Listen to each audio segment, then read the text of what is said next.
Okay. So do you want to introduce yourselves? Is it Stefano? Yes, so my name is, first of all, hello. Hi. My name is Stefana Margarind, and I am the VP of the Students Association at West College Scotland Clydebank campus. Okay. And okay, and you are? I'm John Blakey. I'm the Health and Wellbeing Advisor at Fife College. So I work quite closely with the Students Association, and they've asked me to kind of represent the college as a whole and some of the things that they've been doing today. Yeah, nice to meet you. Yes, you too. Should we talk about our work during the coronavirus and Yes, after you. what Tell we're me how it's doing? been going. Yeah, you tell me what you've been up to. Okay, so our Students Association is currently answering and replying to student inquiries via email, telephone, and social media, and obviously updating and sharing lots of information to students via social media platforms.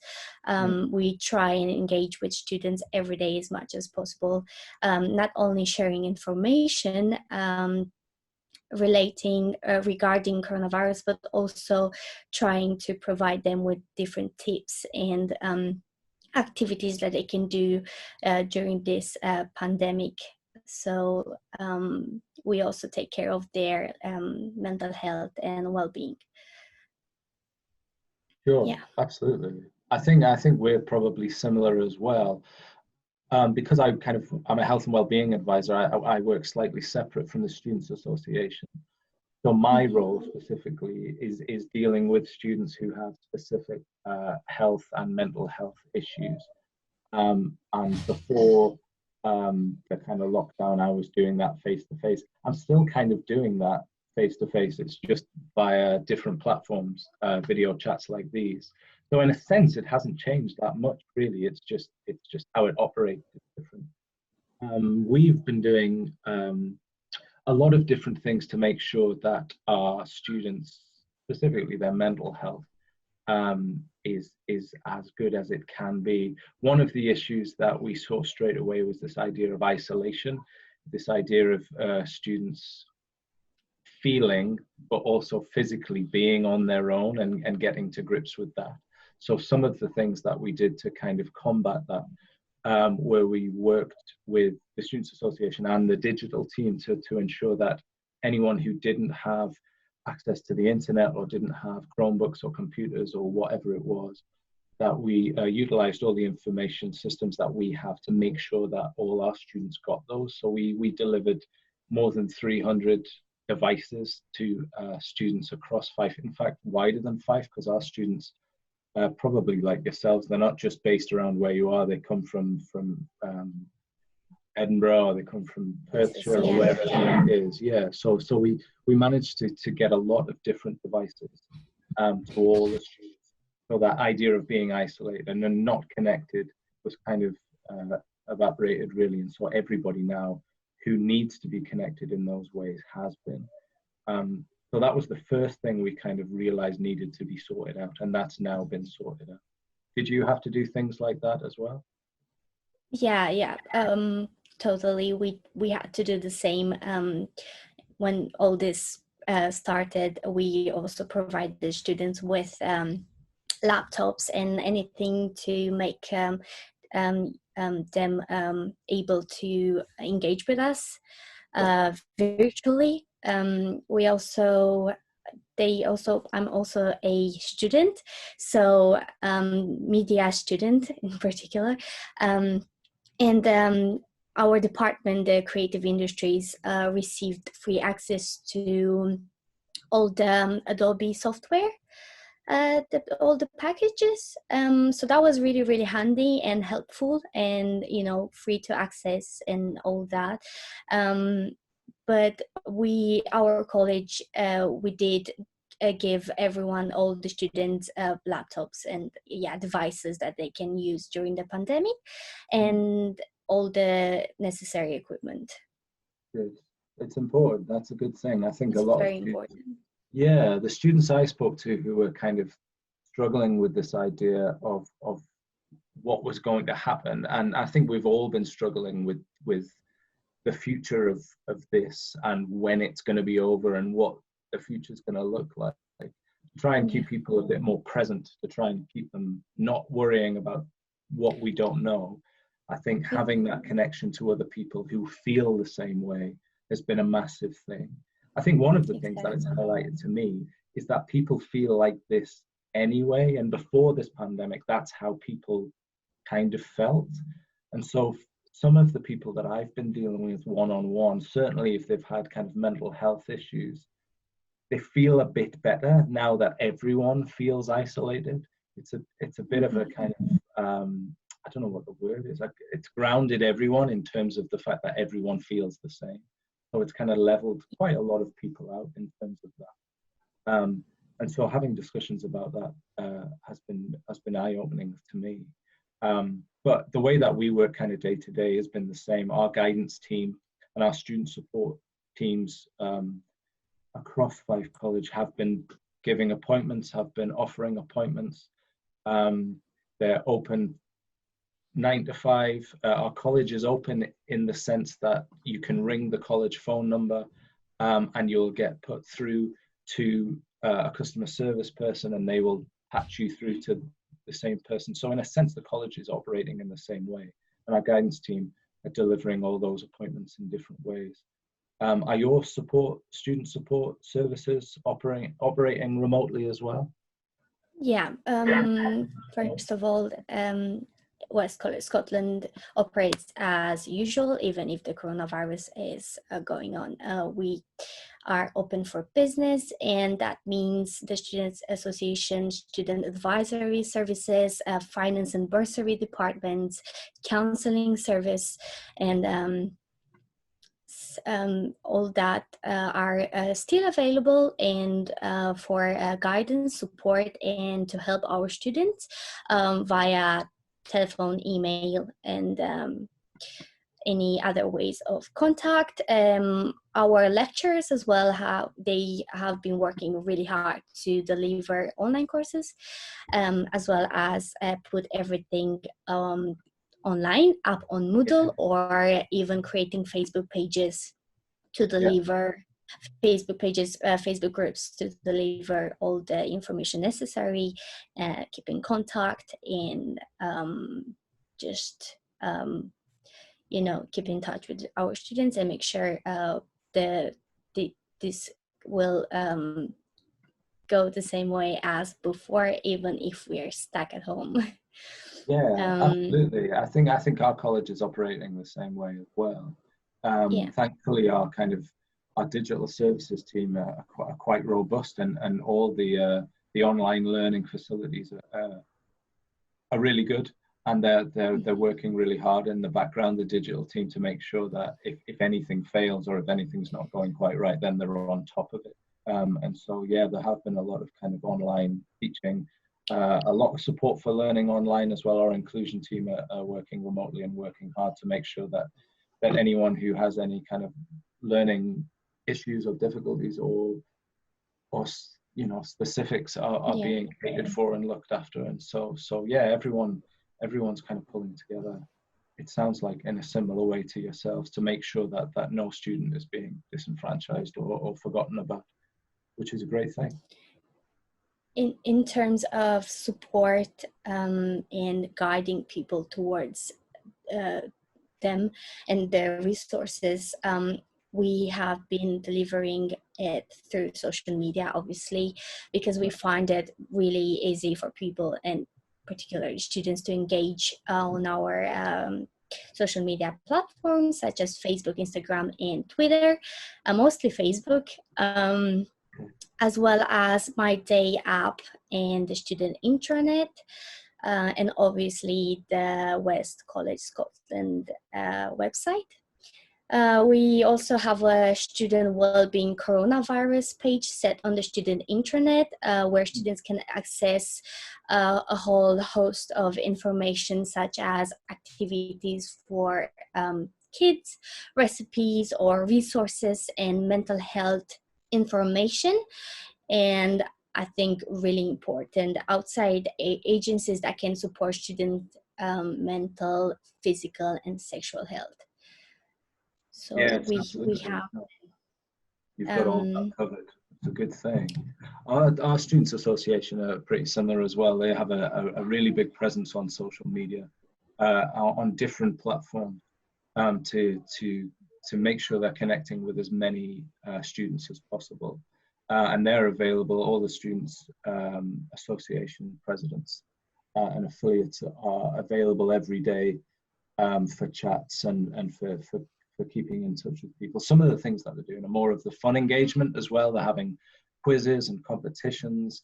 They're still running their clubs, their D&D club, their book clubs. They're still running all of these things, and so there's a lot of fun stuff going on, as well as all the academic and the serious stuff as well. They're making sure that there's plenty of time for people to come together in a fun way and to make sure that, although it's obviously a serious situation, that people are engaging in ways that are a bit more lighthearted, which is a great thing, and it seems to have having a big effect in terms of pulling people together and getting in touch with students as well in that way.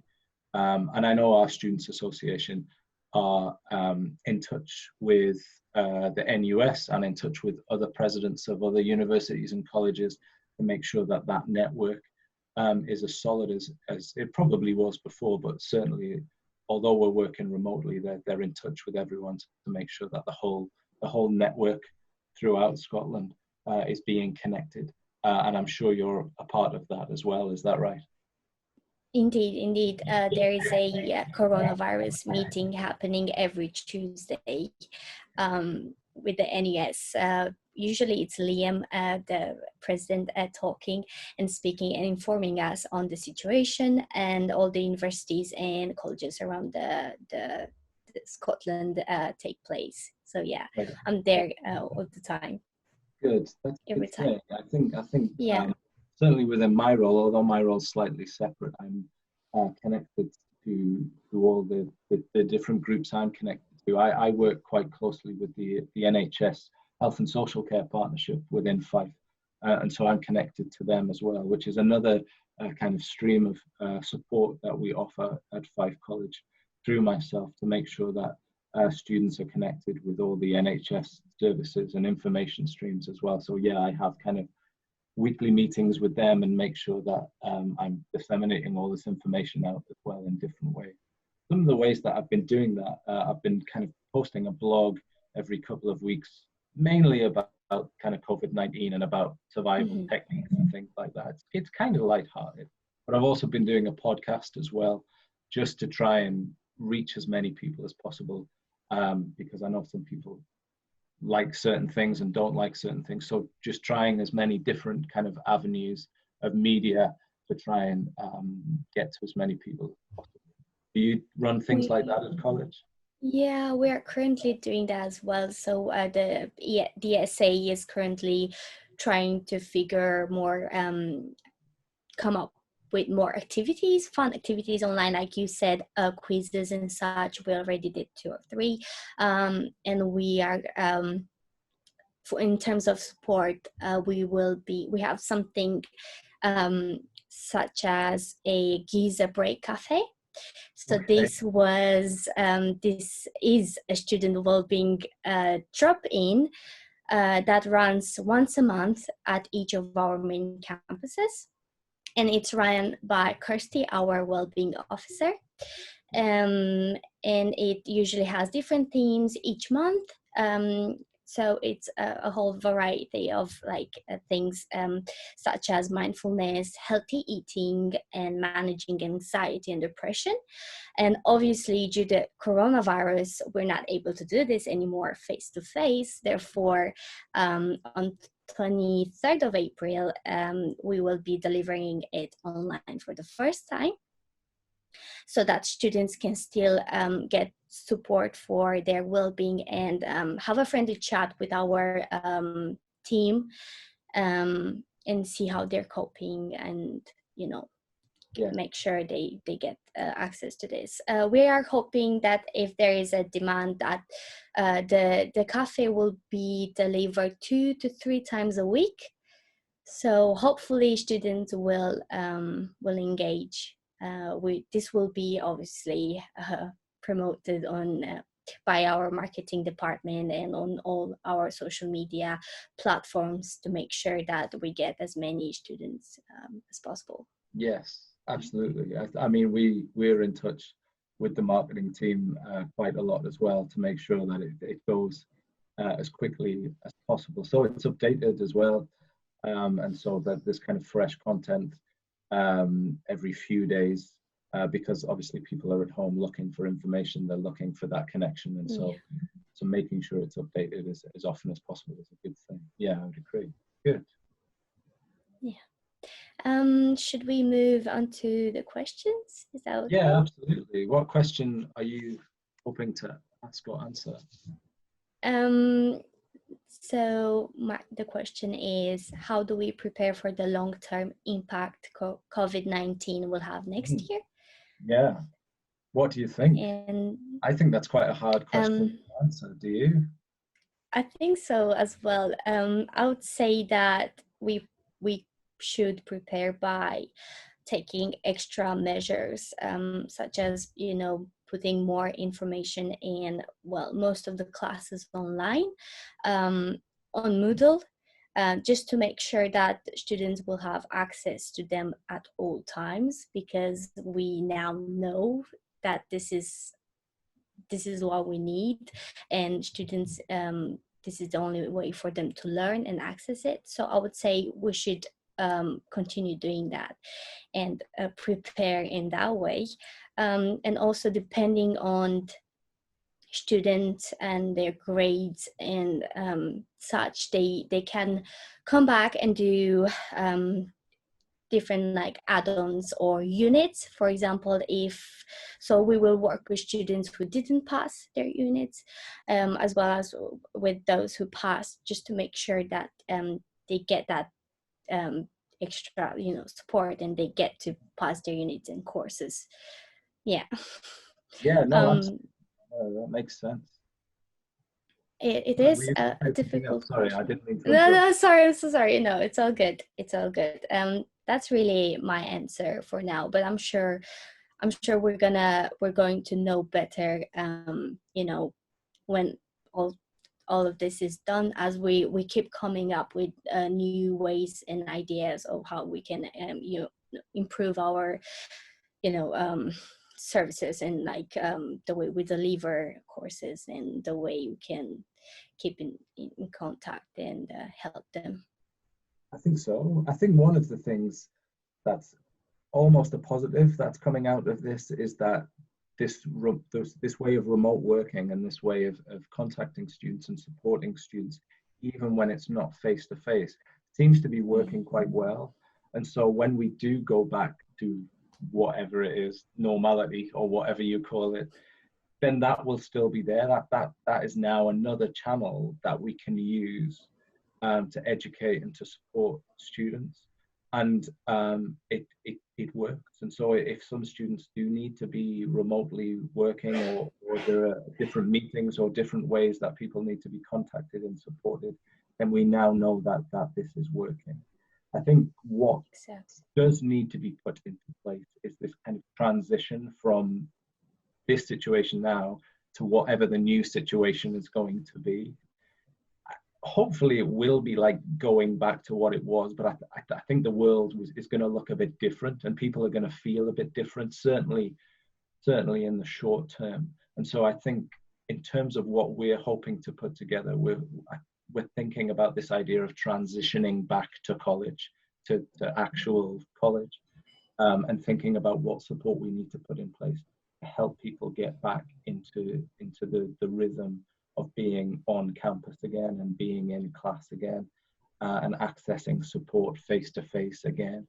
And a bit like all institutions, I'm sure, who have a kind of an induction program and a freshers fair and all those things, it might need something like that, some kind of welcome back to college kind of process of this is how it works. You might have forgotten, but it's this, and giving people that kind of gentle reminder and wiggle room just to get back into the swing of things, because hopefully people will change, and hopefully this will be a positive change for people coming back.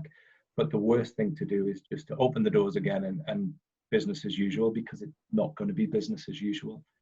It's going to be slightly different. And so I think we need to be aware of that, need to be sensitive to that, and need to put all the support systems in place to get back to kind of face-to-face work again. And I think just being aware of that is probably half the battle. Planning for that is, as you say, almost impossible at the minute, because we don't know what the future is going to look like. We don't know when the future is going to happen again. And so I think just being sensitive to that and being aware of that is going to be a big thing at the minute. And as you say, as the steps go on in terms of what we know about when things are going to return, then we can start putting those things in place.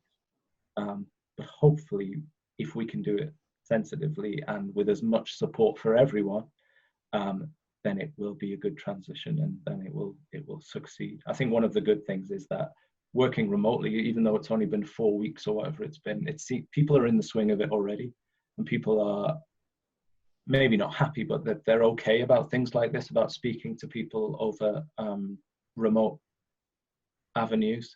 And so people get used to it quite quickly. So I think it's going to be a positive thing. Hopefully, I'm hoping anyway, but we'll see. I completely agree to that. And I was actually, when all this started, I wasn't sure, we weren't sure when this will end. Yeah. Therefore, like you said, planning is really difficult at the moment. I have actually started planning something like you said, a welcoming back, and and getting into things kind of situation.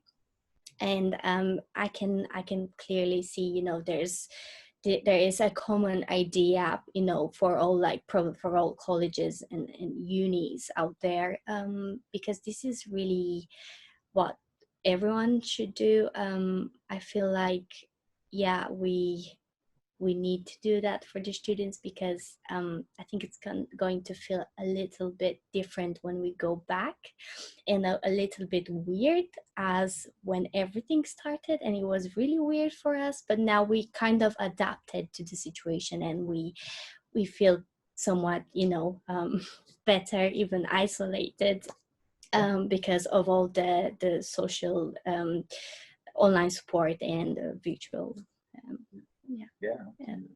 services. So there was another question. Oh, you're back. Oh, you're not back. Oh, she's back. There was one, I think, we kind of, wasn't there, and one about supporting students who we haven't previously done. I think we did cover that. Yeah, probably. It was just the last one that I really wanted to answer. It was a third one, if I am allowed to, because we were supposed to answer only 2. But the one that said, how do we support the students we might not have had contact with previously? And my answer is obviously the same way we support other students, because all students are treated equally, no matter if we dealt with them before or not, and obviously they are all able to access all our information online and support services in the same way. Therefore, yes, there is no difference. It's all the same for everyone, because that's how it is, that's how it should be. Yeah, I think so. I think when I was thinking about that question, I was thinking about it in a more holistic way, because sometimes that's a question that I ask myself anyway. There's sometimes students who you just can't connect with, and sometimes those students are possibly the ones who might need the most support, but they're the ones who are more reticent at coming forward. And people are often asking me, how can I help this person who doesn't want any help? And the answer is that you can't. The answer is that if you try and help that person, then they might back away. There's a few theories about this. I know there's a what did I write down? A reactance theory, which I know that I have within myself. If someone gives me advice, my defense mechanism is, I'm not doing that. I'll do the opposite of that. And that's my first thought. And it goes back to being an awkward teenager and all that. But it's true, if you give somebody advice, then they might not take it. And that's what we have to accept. And we just need to give people the information in as many different ways as possible, utilizing all the different channels as possible, and allow them to come to their own conclusion. If you give somebody 1 + 1, you've got to allow them to add it up to 2. You can't give them the answer, because they'll just react as I used to react and say, no, we're not doing that in that way. The other thing I was thinking about the tipping point. Have you ever read Malcolm Gladwell's Tipping Point book? No, I haven't. Have you not? It's basic. It's quite relevant, really, because he's talking about pandemics and things, and about how things kind of grow exponentially. And one of the things he says is that one of the main reasons that people get information very quickly and that things change in terms of this tipping point, if it growing really big, is by having influential people to spread the word, connected people. He calls them mavens, but these connected people who will spread the word. And I think one of the things that I think about in terms of how we contact, or how we get the information out to students who we've previously not been in contact with, or who may be hard to reach, is by giving the word of mouth job to the most influential and the most inspiring people within the college, which I know is what the Students' Association is kind of built around, in terms of being this inspiration. Because you're a student, you know what it's like. Because I haven't been a student for, I'm not even going to say how many years it's been. And I'm out of touch, and I know that, and that's totally understandable. So I'm not this inspirational figure, but students are. And so to find those class reps, to find those presidents, to find those elected people who are already this inspiration and who are already connected, because that's what they like to do. Our presidents are gregarious and they're loquacious, and they love getting in there, and so they're already these mavens, they're already doing that. And so if they can be this point of inspiration, then that will spread the word. And they don't need to worry about whether it's getting there. They just need to worry about if they're leading by example, if they're practicing what they preach, and if they believe what they say, then that's more than enough. That will get there. And using all these different channels that we have and that we've been utilizing since the lockdown is a great way to practice this. And so, yeah, I think we just need to make sure that we're doing that, and that if we believe what we're saying, then it'll get to those people eventually in different ways. And so we need to look inward a bit more and not worry about what's going on too much outward, and we'll get there.